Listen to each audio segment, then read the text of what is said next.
क्या आपने कभी अपने जीवन में ऐसा क्षण महसूस किया है जब सब कुछ होते हुए भी भीतर कुछ टूटता हुआ सा लगता है?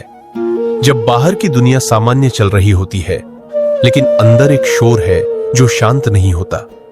वही शोर जो रातों की नींद छीन लेता है, वही बेचैनी जो किसी भी उपलब्धि के बाद भी संतोष नहीं आने देती। यही वह स्थान है जहां से ईश्वर की सबसे गहरी बातचीत शुरू होती है।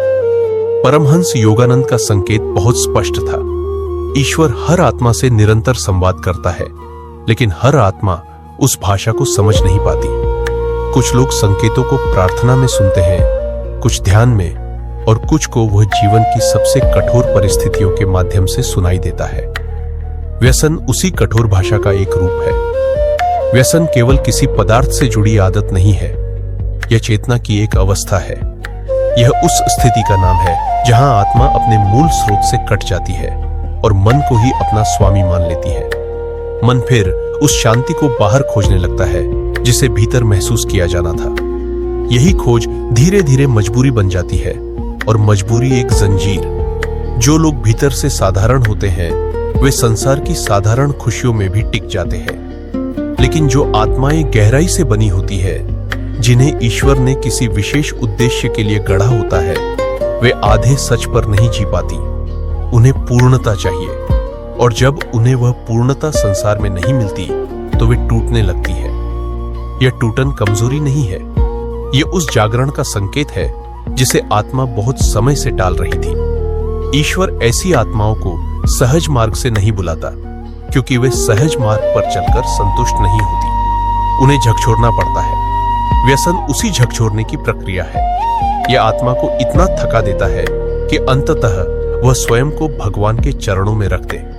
जब अहंकार कहता है मैं कर लूंगा, तब तक संघर्ष चलता रहता है, लेकिन जिस दिन भीतर से आवाज आती है अब मुझसे नहीं हो रहा, उसी दिन कृपा का बीज पड़ता है। ध्यान दीजिए, व्यसन व्यक्ति को धीरे धीरे अकेला करता है। रिश्ते टूटते हैं, आत्मसम्मान गिरता है, शरीर जवाब देने लगता है। यह सब संयोग नहीं है, यह उस झूठी पहचान को गिराने की प्रक्रिया है जिससे आत्मा वर्षों से चिपकी हुई थी। ईश्वर कभी आत्मा को नहीं तोड़ता, वह केवल उन परतों को तोड़ता है जिन्हें आत्मा ने स्वयं ओढ़ लिया था। और जब परतें गिरती हैं, तब पीड़ा होती है। उसी पीड़ा में पहली बार व्यक्ति स्वयं से सच्चा होता है। व्यसन के क्षणों में व्यक्ति बार बार वही प्रश्न पूछता है, मैं ऐसा क्यों हूं? मुझ में ही यह कमी क्यों है? लेकिन सही प्रश्न यह नहीं है। सही प्रश्न यह है, मुझे इतना बेचैन क्यों किया गया है? क्योंकि बेचैनी चुनी हुई आत्माओं की पहचान है। शांत नींद सोने वाले संसार में उलझे रहते हैं। बेचैन आत्माएं ऊपर देखने को मजबूर होती हैं। योगानंद कहते थे, जब तक मनुष्य संसार से पूरी तरह निराश नहीं होता, तब तक वह ईश्वर के प्रति पूरी तरह समर्पित नहीं हो सकता। व्यसन उसी निराशा की चरम अवस्था है। यह वह बिंदु है जहां व्यक्ति समझता है कि बाहरी सहारे अस्थायी है। कोई पदार्थ, कोई संबंध, कोई उपलब्धि उस खालीपन को नहीं भर सकती जिसे केवल परम सत्य ही भर सकता है। यह समझ धीरे धीरे आती है, बार बार गिरने के बाद आती है, और हर गिरावट आत्मा को थोड़ा और खाली करती है ताकि वह भरने के लिए तैयार हो सके। याद रखिए, ईश्वर कभी जल्दी नहीं करता, वह आत्मा की गति से चलता है। इसीलिए चुनी हुई आत्माओं की यात्रा लंबी और कठिन होती है। व्यसन एक परीक्षा नहीं, बल्कि एक प्रक्रिया है, एक आंतरिक शुद्धिकरण। यह उस आग की तरह है जिसमें कच्चापन जलता है, आत्मा नहीं। जब व्यक्ति अपने व्यसन को छिपाना छोड़ देता है, जब वह स्वीकार करता है कि वह टूट चुका है, उसी क्षण भीतर ईमानदारी जन्म लेती है। और ईमानदारी ही आध्यात्मिक जीवन की पहली सीढ़ी है। ईश्वर को शक्तिशाली लोग नहीं चाहिए, उसे सच्चे लोग चाहिए, और सच्चाई अक्सर टूटन के बाद ही आती है। जो व्यक्ति इस मार्ग से गुजरता है, वह दूसरों की पीड़ा को गहराई से समझने लगता है। उसके भीतर करुणा जन्म लेती है। यही करुणा आगे चलकर सेवा बनती है, और सेवा साधना। इसलिए कई बार व्यसन से निकला व्यक्ति केवल मुक्त नहीं होता, वह प्रकाश बन जाता है। यदि अभी जीवन अंधकार में लग रहा है, यदि मन बार बार किसी आदत की ओर भागता है, तो इसे अपनी असफलता न समझे, इसे एक संकेत समझे, एक आह्वान। ईश्वर बहुत कोमल है, लेकिन उसकी करुणा कभी कभी कठोर रूप ले लेती है, क्योंकि कुछ आत्माओं को जगाने के लिए थपकी नहीं, झटका चाहिए। और जब झटका लगता है तब आत्मा पूछती है, अब आगे क्या? आगे वही है जिसके लिए आप बने हैं। लेकिन वहां पहुंचने से पहले यह स्वीकार करना आवश्यक है कि अब तक का रास्ता आपको वहां नहीं ले जा सका। यह स्वीकार ही परिवर्तन की शुरुआत है। याद रखिए, व्यसन अंत नहीं है, यह द्वार है, और हर द्वार के पार एक नया स्तर प्रतीक्षा करता है। ईश्वर ने आपको छोड़ा नहीं है, वो आपसे बात कर रहा है, बस भाषा बदल गई है। जब आप सुनने के लिए तैयार होंगे, तब यह शोर मौन में बदल जाएगा, और उसी मौन में आपको वह उत्तर मिलेगा जिसे आप जीवन भर बाहर खोजते रहे। मनुष्य जब भीतर से पूरी तरह थक जाता है, तब उसके सामने विकल्प नहीं बचते, केवल सत्य बचता है। उस अवस्था में कोई दिखावा काम नहीं आता, कोई तर्क सहारा नहीं देता। वहां केवल वही टिकता है जो वास्तविक है। और जब सब कुछ छूट जाता है, तब पहली बार आत्मा अपने वास्तविक भार को महसूस करती है। इस बिंदु पर आकर स्पष्ट होने लगता है कि संघर्ष किसी पदार्थ से नहीं था, किसी आदत से नहीं था, बल्कि उस पहचान से था जिसे मनुष्य ने वर्षों तक स्वयं समझ लिया था। व्यसन केवल उस भ्रम का बाहरी रूप था। भीतर की दरार बहुत पहले बन चुकी थी। जब यह समझ आती है, तब जीवन का पूरा ढांचा हिल जाता है। अब व्यक्ति स्वयं को दोषी ठहराने में ऊर्जा नहीं लगाता। वह देखता है, केवल देखता है, बिना भागे, बिना छिपे। यही देखने की क्षमता भीतर पहली बार जन्म लेती है। इस अवस्था में एक गहरा खालीपन महसूस होता है। पहले यही खालीपन डराता था, इसलिए उसे शोर से भरा गया।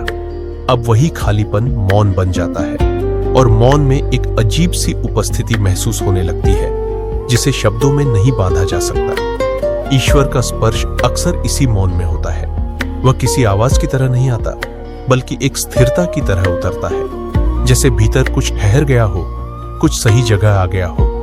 अब प्रार्थना किसी समस्या का समाधान मांगने का साधन नहीं रहती, वह जीवन के साथ तालमेल बन जाती है।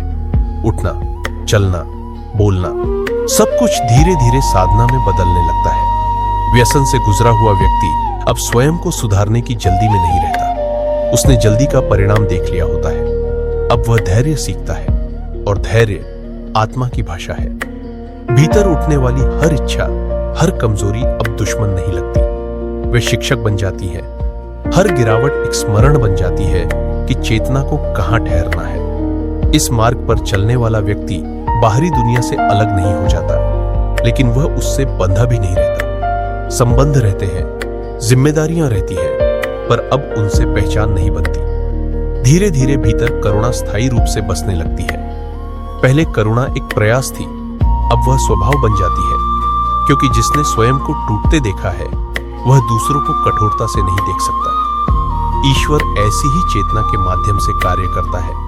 वह उपदेश नहीं देता, वह उपस्थिति देता है, और वही उपस्थिति आगे चलकर सेवा बन जाती है। सेवा का अर्थ कुछ करना नहीं होता।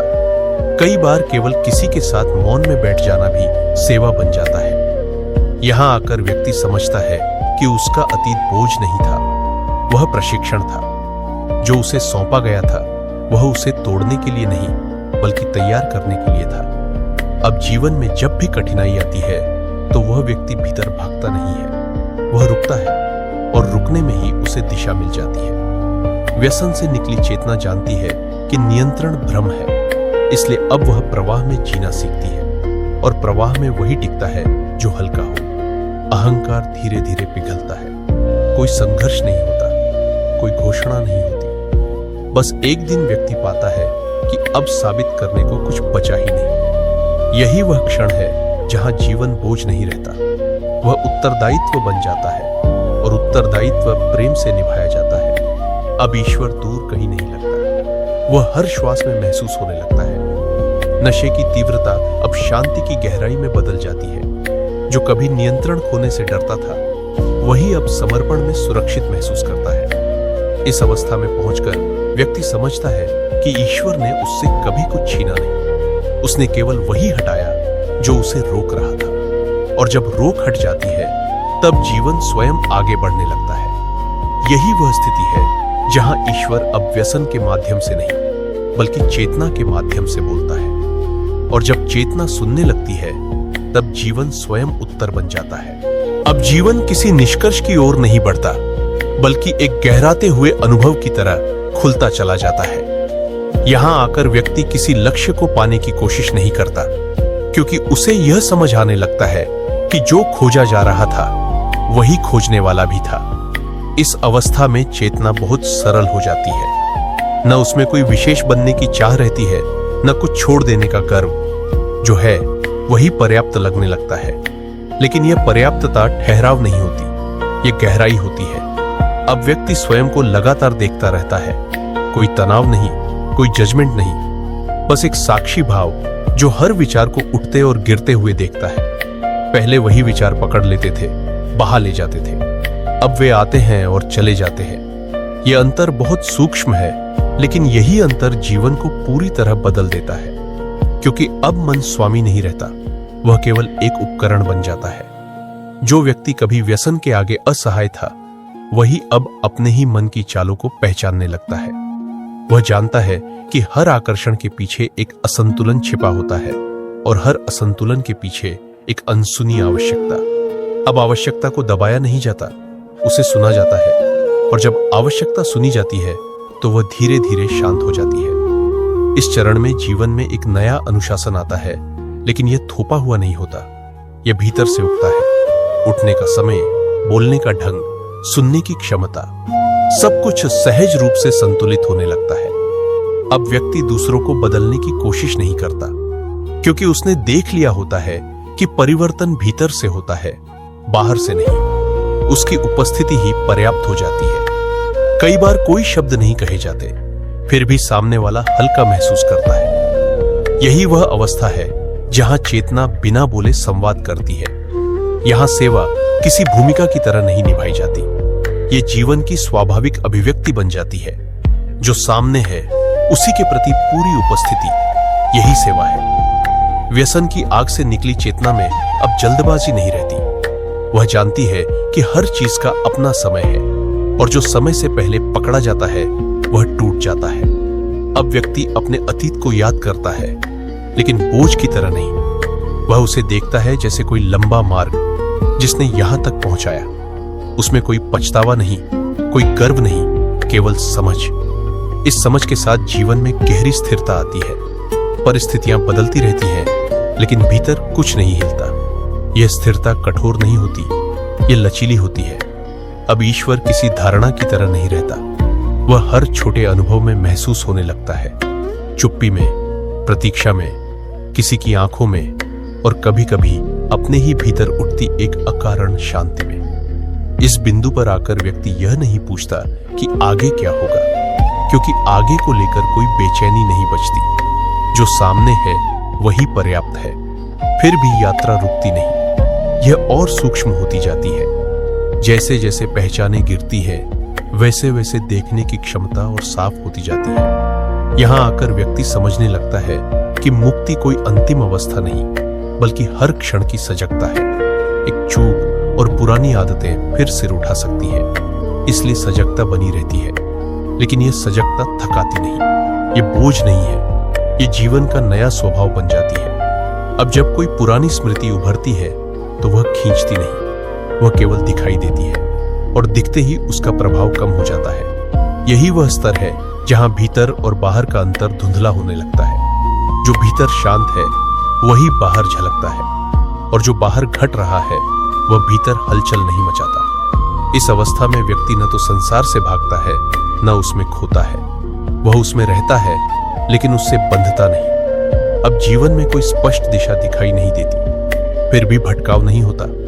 जैसे कोई नदी बिना नक्शे के समुद्र की ओर बढ़ती है। यही वह प्रवाह है जहां नियंत्रण पूरी तरह छूट जाता है, लेकिन अस्तित्व के प्रति भरोसा गहरा हो जाता है। यह भरोसा शब्दों से नहीं बनता, यह केवल जिया जाता है।